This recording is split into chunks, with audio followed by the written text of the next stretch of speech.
This is Newton agar यसरी चाहिँ यसमा मजाले यसलाई तपाईँको रातो बनाउनु पर्छ रातो देखियोस् रातो भयो होइन सर रातो भयो पछाडि यसलाई एकछिन यतिकै अडिस नहुने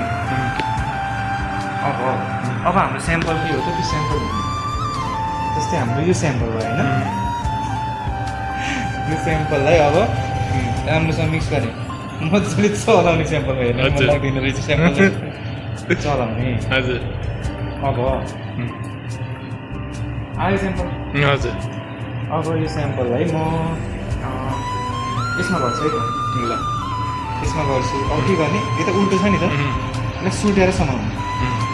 र यसरी समाउनु यो तिनवटालाई चाहिँ बेस बनाएर यो प्लेटलाई तिनवटा औँलामा मिलाउने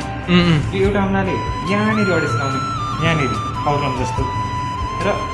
यो एउटाले यसरी यसलाई माथि ल्याउने हजुर र यो चाहिँ आगोको छेउमा गर्नुपर्छ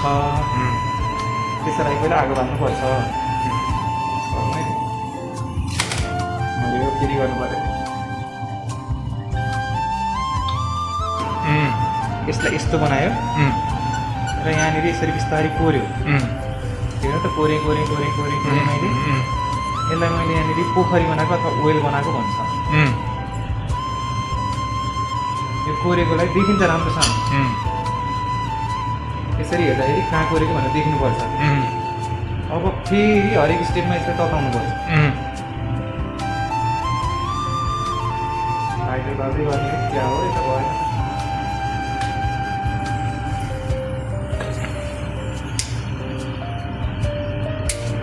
पोलेको पोल्यो